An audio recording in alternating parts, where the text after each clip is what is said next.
la chaîne qui vous édifie. Je suis votre frère, je vous dis ce que je vécu. Bien-aimé, makambo elekaki ona l'exaki na année passée 2021 je vis 2019 tina suka bien-aimé et je voyais des souvenirs au ngamoko conscience dans les que au salaki makambo bien-aimé tant de choses makambo mabe je voyais ça na kata livre des souvenirs et loko moko où ezalaki retenir wana lokola malamu. Parce que au néant son entend qui ba makambo et ma belle banaye ko sala.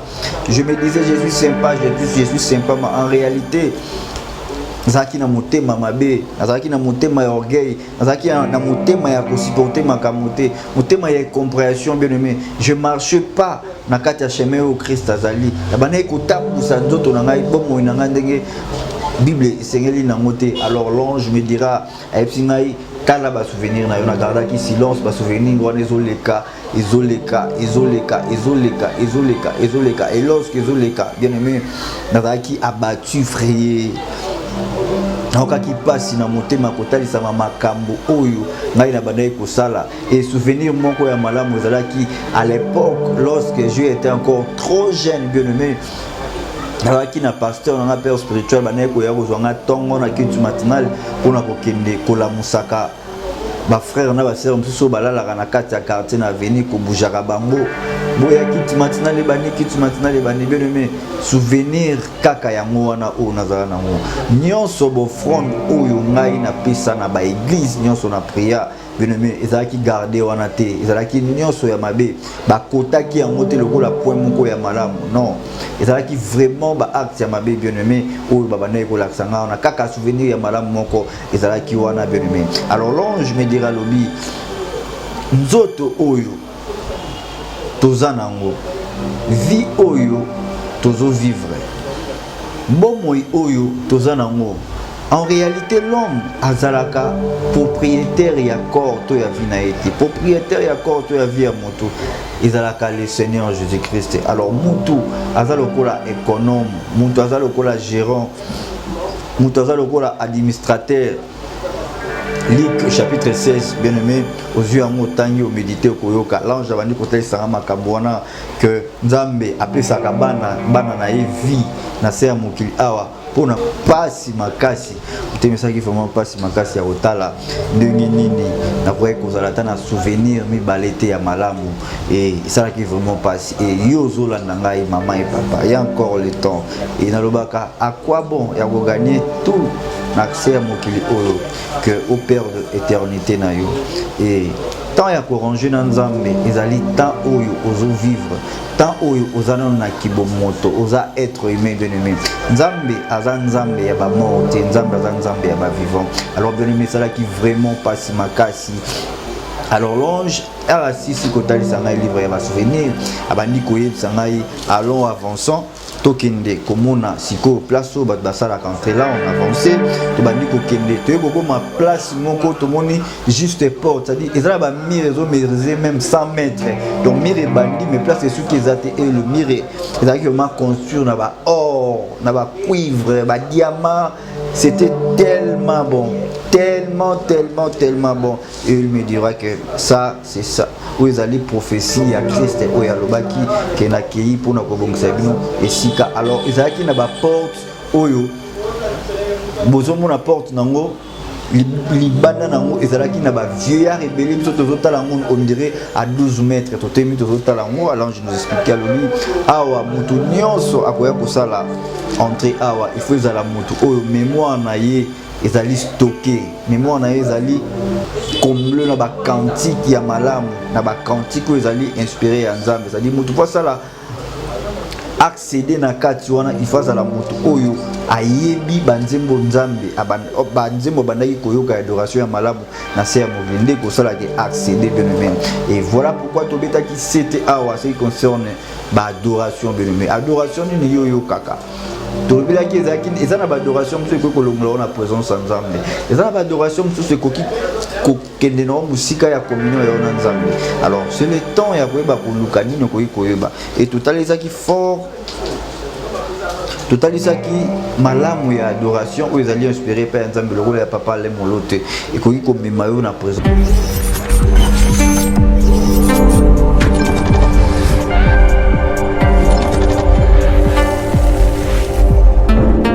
Voilà, toujours continuer toujours. Alors là, on se retrouve devant l'ange de l'Éternel. Et on a pensé que tout le là qui n'a parti par vie bien-aimé. Et moi, comme je suis là, Nakati, il y a par vie de l'Éternel, tous allés n'alliés saint, n'alliés très saint.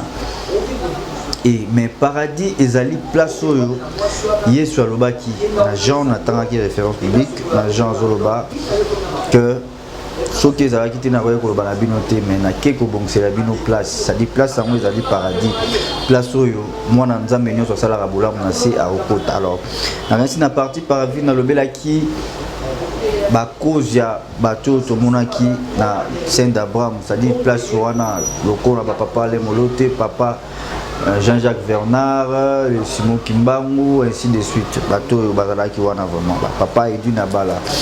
Et tout ça continue. Alors, l'autre le livre des souvenirs. Alors, l'ange nous dira ceci. Là, on est en train de marcher. Tout ça marcher dans le chemin oyo, dans le bas qui est allé vraiment très très très sain, trop propre, trop clair, lumière.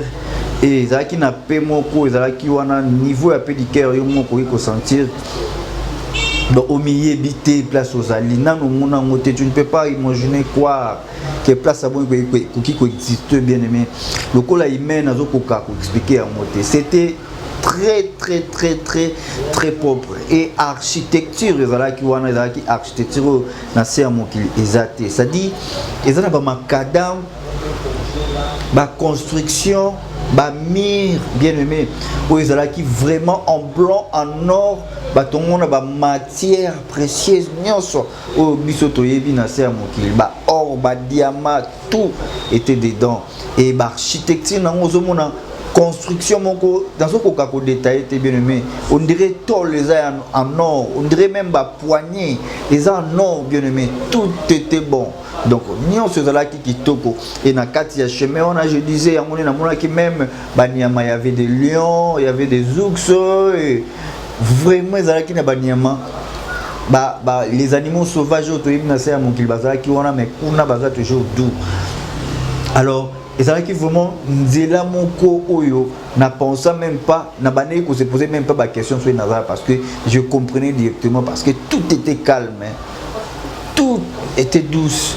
Très très très propre, tu ne peux pas imaginer.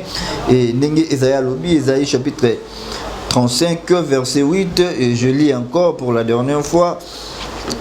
La Bible dit, il y aura là un chemin frayé, une route qu'on appellera la voie sainte. Nul impur n'y passera, elle sera pour eux seule. Ceux qui la suivront, même les insensés, ne pourront s'égarer. Sur cette route, point de lion, nul de bête féroce, ni les prendront, ni ça. Voilà, au Kittinasé, et Zayazolo Bazotali, sa place Oyo, Tozala qui bien aimé, c'était tellement doux. Alors là, l'ange nous dira tant que tu vas que ça là. Route na biso chemin na biso nanzela wana na kati ya parvi alors l'ange nous dira lobi toke siko na ke nekola kisayo makambo yo ebomama cela veut dire ba chose cachée et profonde. Jérémie 33:3 invoque-moi je te répondrai na mona nzambe nyonso wa sara bolamu sur cette terre et ayeba ke azala ba souvenir nzamba garda kaya malamu pona ye et j'en profite pour te dire yo mutozola nanga et ma sœur mon frère papa maman zola nanga yeba ke bolamu na c'est mokili et kopolate alors l'ange nous dira to bani ko sala ko progresser to l'équipe place des adorateurs bazalaki et to bani to kokende to komi place moko on dirait zaki na dessin en maille na musika tant to bani ko ya et tant to progresser to moni place en mode très calme très propre à epsinga isikoyo ko ikotala na mopanzi ya mobile na yo j'ai tourné vers droite et na pour baluka na droite na moni mir moko ndire ba cha miroir. C'est-à-dire, mais miroir, ils sont sous forme de livre. Et ben ici, ils ont livre et souvenir et nzamba. Et puis, si on est au côté là, awa pour na koyeba o nyonso yo osala. Et a bandi ko expliquer nga lobi na o nyonso mutako ko sala na se ya mukili awa. Mabe ce gars aza mutu oyo abandi aza ko sala makambo ya mabe mingi aibi vérité le roi to lobela ki ba chrétien ba na église bazote ya yo vérité mais yo continuer toujours ko sala bolamu et yebeke place o nzambe abongisela bana na ye ba kokende parce que place oyo ezali pour la natanda les saints d'Abraham, c'est juste pour la natanda pour na kozwa kimia pe repos mais place où ebongisami pour na bana nzambe ezali paradis et to comme place wana pour na kosala pe avant kosala entrer nini ezala ki wana mais bandi d'abord ko expliquer ngai eloko za ko empêcher bana ya nzambe ebele to ba koma place où kaka tozate et ozala ba souvenir au nzamba gardaka et puis ba masumu na ba onde ezali ko empêcher. Ésaïe chapitre 29. Non, la main de l'Éternel n'est pas trop tôt pour sauver, ni son oreille, mais ce sont nos péchés, des péchés qui sont bien-aimés. Et tous bon Psaume chapitre 59, verset 13, je lis encore au nom de Jésus. Leur bouche pêche et à chaque parole de leurs lèvres, qu'ils soient pris dans leur propre orgueil. Ils ne préférant que malédiction et mensonge. Alors, et l'autre mususu bandaki ko boma et bomaka to ko empêcher bato bien aimé ezali mabe o mutazo sala moya ko koma na kati ya parole de l'Éternel et kozalati. Alors ba fongola ki livre ya ba souvenir wana pona ko tala bien aimé. Je suis votre frère, je vous dis ce que je vécu. Bien aimé, ba ekutali sangai makambo o elekaki ona lexaki na ba année passée 2021 je vis 2019 tina suka bien aimé et je voyais des souvenirs au ngamoko conscience dans les sanga que au salaki makambo bien aimé tant de choses makambo mabe je voyais ça na kata livre des souvenirs et loko moko o ezalaki retenir wana lokola malamu parce que au nion son entala ki zaki ba makambo ya mabe na bana ko sala. Je me disais je suis sympa, je suis sympa mais en réalité Zaki na motema mabe, Zaki na motema ya orgueil, Zaki na motema ya supporter makamote, motema ya compréhension bien aimé. Je marche pas na kati ya chemin au Christ azali. Na bana ko tabusa nzoto na ngai bomo na ngandenge Bible sengeli na ngote. Alors l'ange me dira epsingai kala ba souvenir na yo na garda ki silence ba souvenir wana ezoleka et lorsque ezoleka bien aimé na zaki abattu frayé qui passe na motema kotalisa makambo oyo ngai na bandai kosala et souvenir moko ya malamu ezalaki à l'époque lorsque je étais encore trop jeune bien aimé qui na pasteur na père spirituel bandai ko ya kozwanga tongo na kitu matinal pona kokende kola musaka ba frère na ba sœur msusu balala na kati ya quartier na avenue ko bujaka bango boya kiti matinal bani bien aimé souvenir kaka yango wana o nazala nango nyonso bo front oyo ngai na pesa na ba église nyonso na prière bien aimé ezalaki garder wana te ezalaki nyonso ya mabe ba kotaki yango te lokola point moko ya malamu non ezalaki vraiment ba acte ya mabe bien aimé oyo babana ko laksanga na kaka souvenir ya malamu moko ezalaki wana bien aimé. Alors l'ange me dira lobi nzoto oyo tozanango vie oyo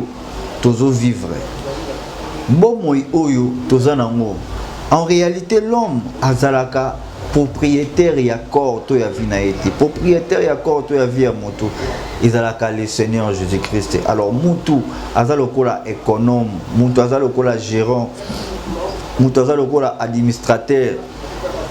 Luc chapitre 16, bien aimé, aux yeux en motangi, au méditer au koyoka. L'ange a dit que ça m'a que Nzambe a pu s'acabana, banana et vie, na ser mukili awa, pour na ko gérer en parce que l'obi a quoi rendre compte. L'obi de souka ya makambo. Et na Luc, les obétés la bisoli solé l'obi, économe moko. Maître Nataki n'a pas bien apprécié à gérer bien aimé après a commis ko baby sabilo ko ya maître na yewana et maître na étant mazon qui a fait que vous allez économe infidèle bien aimé dans le Seigneur et l'ange me dira lobi l'homme a propriétaire et accord to ya vie na été yoba que masanga oyo bandaki ko mela biloko oyo bandaki ko lia ya mabe ba kuti oyo bandaki ko tia soki lelo et bipsikono et que okufi oko se retrouver na lieu de tourment et na tango ya jugement ba ko tuna o ba ebisio mais impudicité oyo bepsaka corps na yo olingi mutu olingi ko travailler na sexe trop oza amoureux à sexe, oza amoureux à masanga, oza amoureux à nyonso mabe tala e bominzoto na yo et jugement na yo ekozala déjà tombé devant le maître.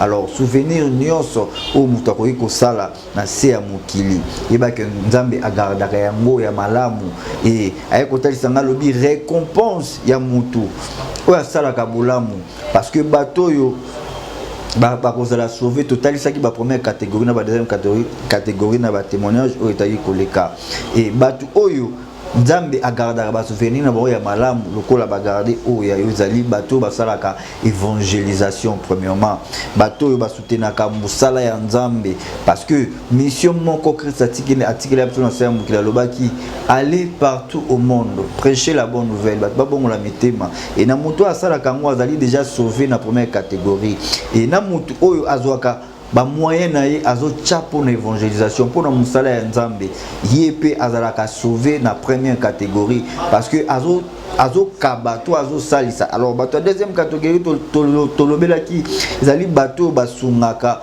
mutu po asongela le côté ça dit ozo sala bolamu pa ya mutu moko aza inconnu ebiki en retour okozwa na rien kasi yo zali kosunga ekaka pour que retour ezonga te alors yeba que livre des souvenirs existe nzambe abombaka ba souvenir wana pona koya kokokisa bana alors ba retomber nango e banaka d'abord na 6 sur 7 heures après okozwango pe likolo. Pourquoi je dis ça? Et bien aimé David Azolo Balobi, je n'ai jamais vu un juste bien-aimé abandonné, non, Azalakate. Continuez comme ça, Bolam, bien-aimé. Qui paie les orphelins, qui paie les veuves, le vieillard, bateau souffrir. Surtout Mouto, Yozo Salisa, au moment que Mouto en retour, à Rozo, il ne rien pas na yo. Mais Yo Salisa et Kaka, parce que les foot, ils allaient pas ensemble, bien-aimé. Et il y avait plein de souvenirs ya mabe où on a bandé ko se retrouver dans kati et ya malamu ezalaki kaka moko ou ya évangélisation et à l'époque j'étais encore trop jeune et na âge coup dans zaki na bosani bien aimé et notre pasteur bandé ko ya ko zonga na tongo ko bimana ngai ko kende koloba que to kende ko lam sabat na ba prière to lam sadobete ba porte boya ki tu matina les bandits boya ki tu matina les bandits boya ki tu matina les bandits bien aimé souvenir ya malamu ya mwana et je regardais l'écran. Qui vraiment bad. HP Media, la chaîne qui vous édifie. Vous êtes et voulez-vous investir à Kinshasa? Voulez-vous réjouir de vos business? L'opportunité à ne pas rater. Toronto City VIP à Maluku, un des meilleurs endroits pour résider ou implanter votre business. À quelques minutes du fleuve Congo, le fleuve de nos ancêtres. Juste en face de la zone économique si spéciale qui est le quartier commercial et industriel de Maluku. Waouh! Non loin du centre de ville Maluku, un quartier en pleine expansion, à quelques mètres du Macadam. Toronto City vous propose un terrain de 20 mètres sur 20 avec des bornes cadastrales. Sur un site accessible, urbanisé, avec espace de jeu, espace vert, magasin, centre médical, marché, etc. Je vous appelle, venez nombrer et acheter. Donc, je voulais juste faire l'appel à nos frères de la diaspora, de partout où vous êtes, en Afrique, en Amérique, à l'Océanie, à l'Europe, en Asie, pour venir acheter les terrains que nous sommes juste en train de morceler. Vous allez bien voir qu'il y a des bornes, il y a même les travaux qui sont juste en train d'effectuer. Donc le terrain est bel et bien assuré. Il y a l'eau non loin de nous. Vous allez voir, derrière moi, c'est la régie des eaux. De l'autre côté, c'est le société Vodacom. De Vodacom. Et devant moi, c'est juste World Vision. Là où Vision Mondiale sont juste en train aussi à un projet de construire les maisons pour ces travailleurs. Donc voilà, nous sommes ici à Maluku. C'est déjà un endroit habitable. Et les quartiers, comme vous allez voir de l'autre côté, c'est déjà habitable. Il y a déjà les gens. Et c'est non loin parmi les autres cités que vous connaissez déjà. Donc je suis très fier de vous présenter ces produits qui n'est rien d'autre que, oui, nous achetons les voitures, nous achetons tout ce que nous pouvons avoir. Mais avoir une parcelle, c'est vraiment une très bonne chose. Pour tout contact, contactez Willy Mafuta au +1 90 57 30 15 40. Toronto City. Waouh, les 4 qui nous réservent. l'avenir de demain. Vive le Congo, vive Kinshasa. HP Media, la chaîne qui vous édifie. Pasi makasi utemesaki vraiment pasi makasi ya otala ndenge nini na kwa kozala ta na souvenir mi balete ya malamu et ça qui vraiment pasi et yozola ngai maman et papa il y a encore le temps et na lobaka à quoi bon ya ko gagner tout accès à mokili oyo que au père de éternité na yo et tant ya ko ranger na nzambe ezali tant oyo ozo vivre tant oyo ozana na kibomoto oza être humain bien aimé nzambe aza nzambe ya ba mort te nzambe aza nzambe ya ba vivant alors bien aimé ça là qui vraiment passe makasi. Alors l'ange a assis kotali sanga livre ya ba souvenir abandi koyeb sanga allons avançons tokende komona siko place au bat basala entrer là on avancé to bandi ko kende to ko ma place moko to moni juste porte c'est-à-dire ezala ba mire zo mire même 100 mètres donc mire bandi mais place c'est ce qui ezate et le mire ezaki vraiment construire na ba or na ba cuivre ba diamant c'était tellement bon tellement bon et il me dira que ça c'est ça où ils allaient prophétie à Christ ou à l'obaki qui n'a accueilli pour nous kobongisa bino et sika alors ils allaient qui n'a pas porte oyo bozomo na porte nango libanda nango ezala ki na ba vieillard rebelle biso tozotala ngo on dirait à 12 mètres totemi tozotala ngo alors je nous expliquer lobi awa mutu nyonso akoya kosala entrer awa il faut ezala mutu oyo mémoire na ye ezali stocké mémoire na ye ezali comble na ba cantique ya malamu na ba cantique ezali inspiré ya nzambe c'est-à-dire mutu pas ça là accéder na kati wana il faut la moto oyo ayebi banzembo nzambe banzembo bandaki koyoka adoration ya malamu na se ya mobilinde ko sala ke accéder bien aimé et voilà pourquoi tobeta ki c'était awa ce qui concerne ba adoration bien aimé adoration ni yo kaka tolobila ki ezaki ezana ba adoration mso ko kolongola na présence nzambe ezana ba adoration mso se koki ko kende no musika ya communion ya ona nzambe alors c'est le temps ya koyeba koluka nino koyeba et totalisaki fort totalisaki malamu ya adoration où ils allaient inspiré par nzambe le rôle ya papa le molote et koki ko memayo na présence ya nzambe et la Bible dit il se révèle au milieu de l'adoration ami moni samarandela lo sambalo donc je nous dira lobi pour na ko accéder awa et kozala il faut mutu ayeba ko sala accès mais eloko etonaki ngezali ke koloba mutu nanu accident na kati wana te et batu ba vivara kuna ezakaka ba ange les anges et c'est très propre mutu mon côté oh mutu moko akufa akota paradis non bien aimé c'est faux et archi faux to soloba oyo to moni te to koloba te et tout le monde ba kufa basala nzambe na ndinga ya bien ezalaki cité oyo tozali oyo Esaïe aoti koloba na Isaïe chapitre 35 oyo Esaïe oti koloba na biso verset 13 wana na kati ya Saint d'Abraham na kati na parvis de l'Éternel des ali place ya kimia ya repos place au bato ba pemaka alors et ça là qui vraiment passe alors il y a encore le temps bien aimé il y a encore le temps Dieu t'a donné le souffle de vie nzamba pesio bomo ya pesio vie et osa simple gérant osa simple administrateur osa simple économe bien aimé Seigneur yo gérer yango malam pour que lobby okoya ko rendre compte parce que akotuna yo oui ma soeur mon frère na pesa ki vie mais vie na yo osali na ngonini est-ce que quand ça ki mo bar trop au mêler alcool et koufi pour rendre compte au yebisa nini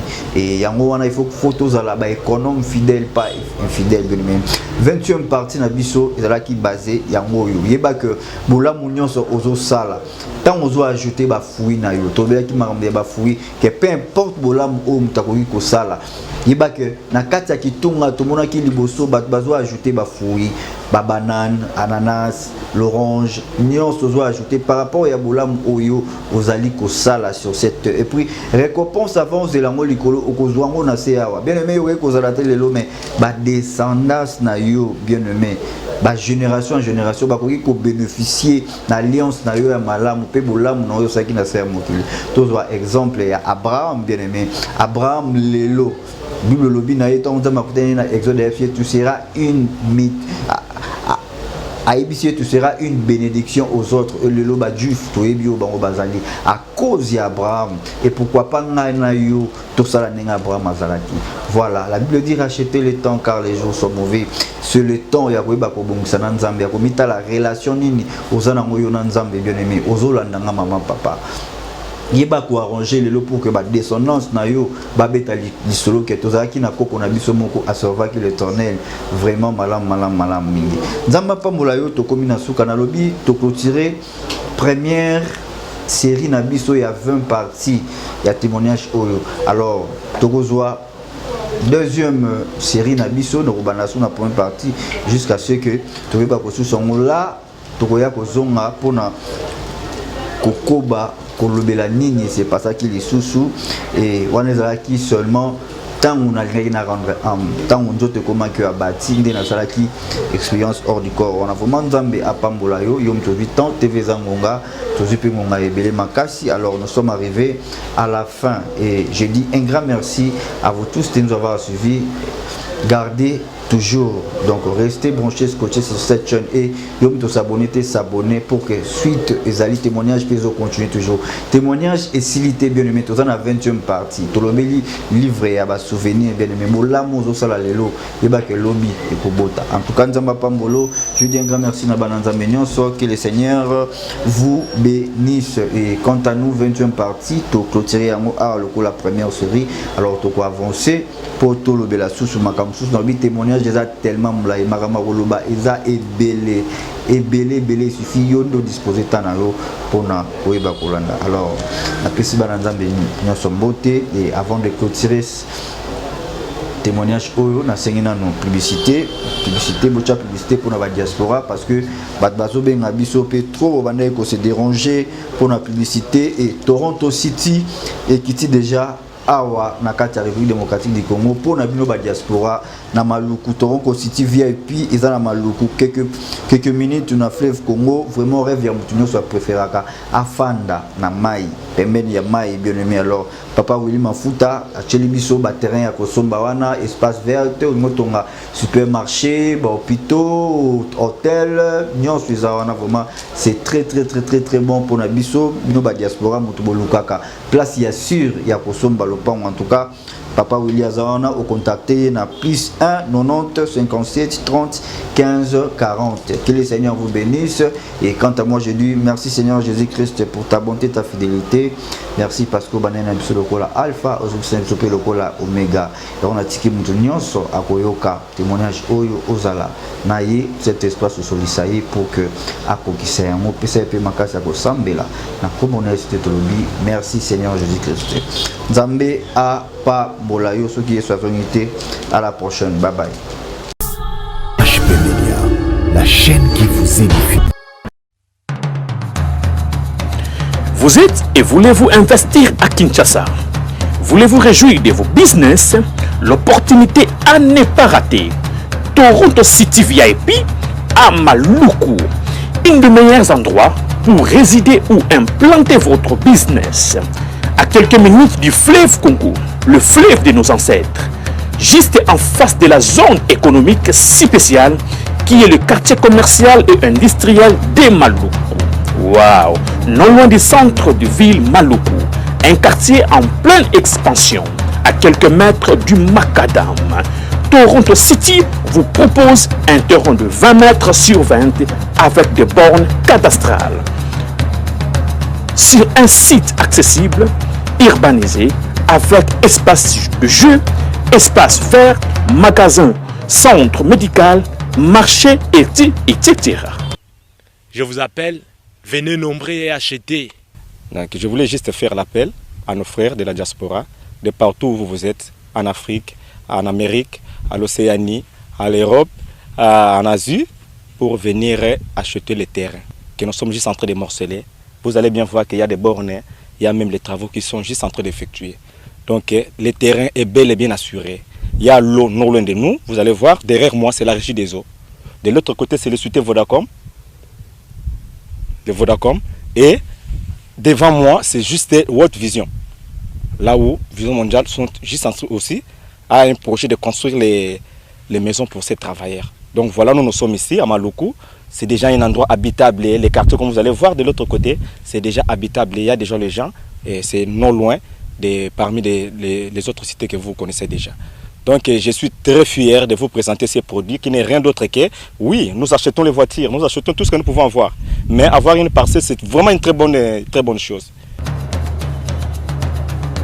Pour tout contact, contactez Willy Mafuta au +1 90 57 30 15 40. Toronto City, waouh, les 4 qui nous réservent l'avenir de demain. Vive le Congo, vive Kinshasa. HP Media, la chaîne qui vous édifie.